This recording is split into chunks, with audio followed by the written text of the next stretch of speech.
14 August ভারতের স্বাধীনতা দিবসে প্রেক্ষাগৃহে মুক্তি পেয়েছিল রজনীকান্তের কুলি আর ঋত্বিক রোশন ও জুনিয়র এনটিআর অভিনীত ওয়ার 2। শুরু থেকেই দুই সিনেমার মধ্যে বক্স অফিসে ছিল তীব্র লড়াই। লোকেশ কানাগরাজ পরিচালিত কুলির বাজেট ছিল প্রায় 350 কোটি রুপি। শুধু রজনীকান্তের পারিশ্রমিকই 200 কোটি। এই সিনেমায় রজনীকান্তের পাশাপাশি অভিনয় করেছেন নাগার্জুন ও শ্রুতি হাসান, আর বিশেষ ক্যামিও করেছেন আমির খান। মুক্তির দিনে 65 কোটি আয় করে চমক দেখায় কুলি। এরপর ওঠানামার মধ্য দিয়েই চলছে এই সিনেমার ব্যবসা। মুক্তির 2 সপ্তাহে ভারতীয় বক্স অফিসে সিনেমাটি সংগ্রহ করেছে প্রায় 269 কোটি।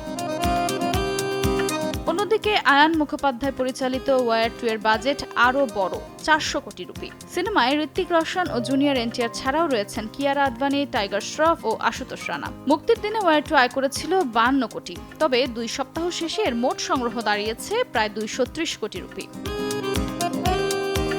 সর্বশেষ পরিসংখ্যান বলছে 14তম দিনে কুলি আয় করেছে 4.5 কোটি আর ওয়ার 2 আয় করেছে 2.5 কোটি। ফলে মোট আয়ের হিসেবে রজনীকান্তের সিনেমায় এগিয়ে আছে ঋত্বিক জুনিয়র এনটিআর জুটির সিনেমা থেকে।